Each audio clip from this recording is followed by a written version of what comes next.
The Dow Jones 30, these are the 30 largest companies in the US and some of the most important companies on the face of the earth, but they're not all built the same. So which ones would I put my actual money into? Which ones would I absolutely avoid? Let's go ahead and break it down. So what I did today is I took half of the Dow Jones 30 and broke it into two. So today we're going to cover 15. Tomorrow, if you like the video, we're going to cover the other half of the list. I went through and put them in order from the top tier. I'm calling this the S tier, all the way down to the letter F. The worst stocks. If you suggested this stock to me, we are going to fight because it's just not good, okay? And we've got some companies in that tier. So I'm going to start in somewhat alphabetical order. Again, this is part one, and we're going to do part two tomorrow if you like the video. So you got to let me know in the comments. The first one here is Amazon. I'm putting Amazon in the S tier. Again, this is also for right now, because if you asked me about Amazon 2 years ago, I would not be excited about investing in Amazon because they were on a 2-year skid where the company just was not doing all that well. They were buying a whole bunch of stuff and not really seeing the returns. Now they've pivoted a bit to AI. Things are doing a bit better. So I'm putting Amazon in that S tier. I will put my own money into it. Honestly, I still have the shares of Amazon that I told y'all about 2 or 3 years ago. I said back then that I was going to just hold it. Wasn't going to sell, wasn't going to overreact. I was just going to hold it, which is what I've been doing, and is now starting to pay off a bit more. The next one here on our list also starts with the letter A. That is American Express, AXP.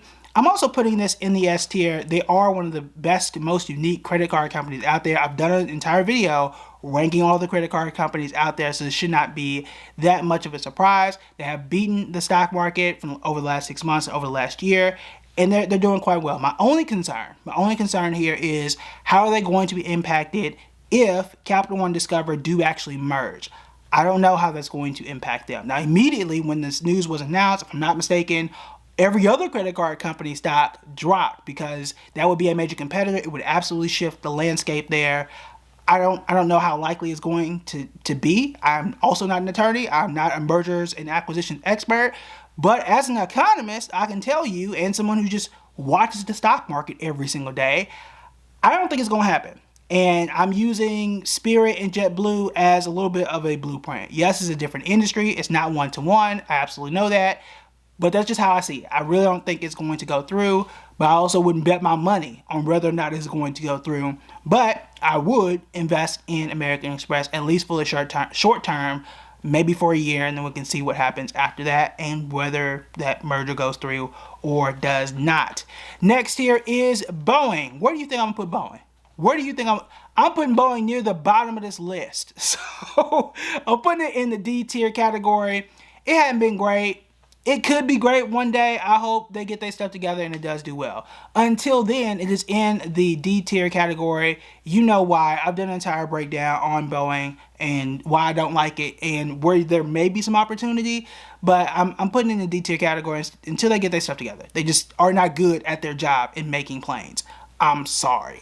Next here is Caterpillar. I put Caterpillar in the A tier category. I think my son, who's about to be 6, but he's 5 right now, has a few shares of Caterpillar. I think it's a good, solid, quality company, which is why it is in the A tier. We talked a lot about this company during the whole infrastructure bill, which is still out there. That money is still being pressed out, and I think Caterpillar is going to be a beneficiary of it. I've been talking also a lot about home building companies.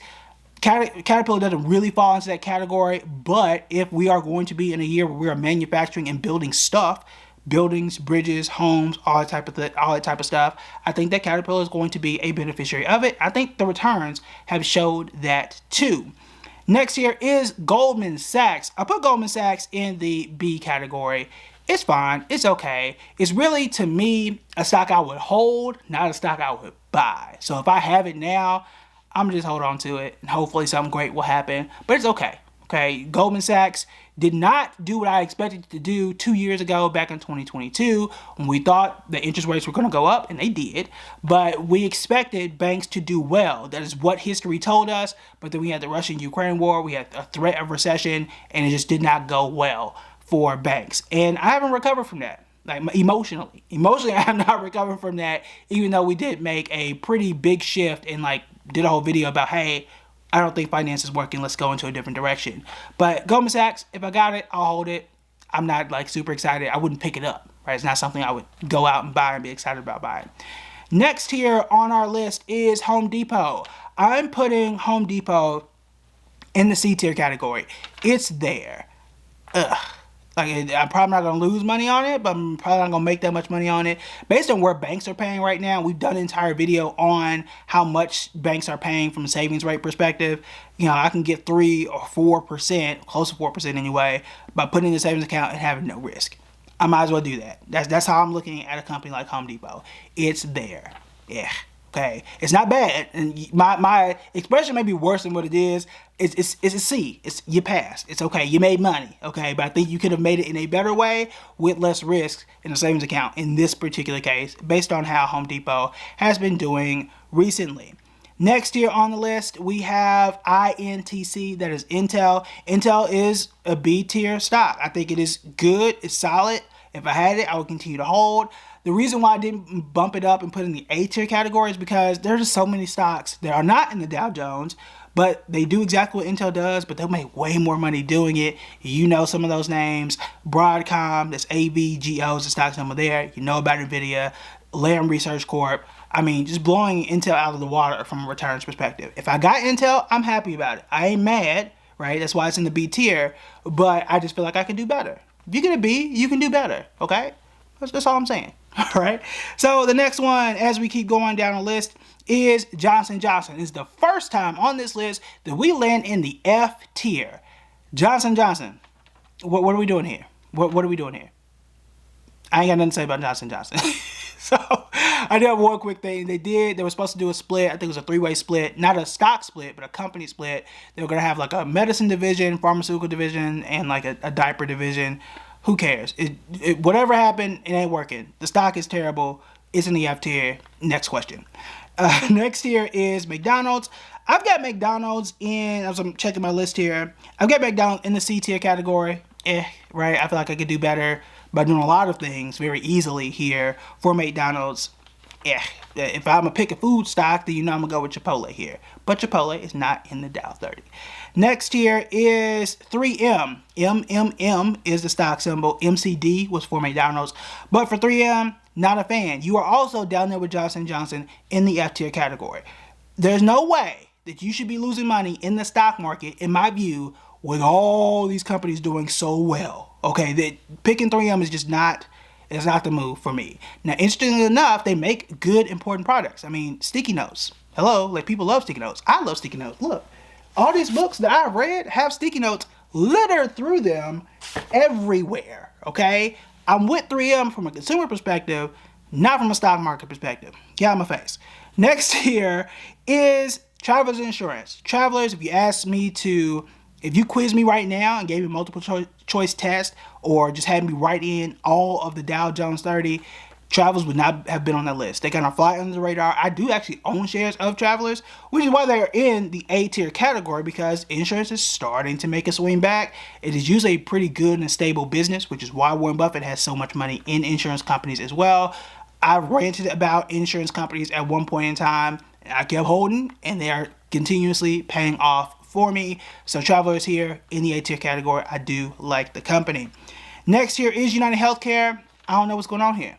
I don't know. Now, we haven't been big fans on the channel of UNH. That's the stock symbol. If you go back to our videos, we're talking about Cigna and Humana and some of those other major health insurance companies. Those were doing really well. United Healthcare almost never made any of those lists. And it's just, I don't know why. It's one of the largest companies, obviously, because they're in the Dow Jones.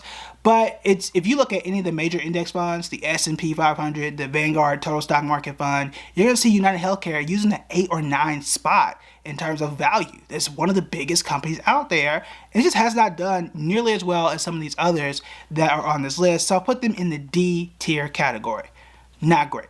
All right. Next here, we have V for Visa. Visa, for me, I've actually owned Visa, and it's in the B tier, and it's one of those companies that I would hold it. I haven't invested more in Visa in years. I bought it in 2018 or 2019 or something like that, and it's just been sitting in my portfolio ever since. Hadn't really done anything. That's why I don't talk about it. It's solid. That's it. It's solid. So my same concern about American Express is a concern I do have about Visa though. What is that merger going to do between Capital One and Discover? How is that going to affect Visa, if at all? Next here on our list is Walmart. I am putting Walmart also in that B tier category. I think you can do better. Remember, that's what a B is. You can do better than that. I would go with Costco. Again, Costco is not in the Dow Jones 30. I've owned Costco, so perhaps there's a little bit of a bias there. But they did do the stock split.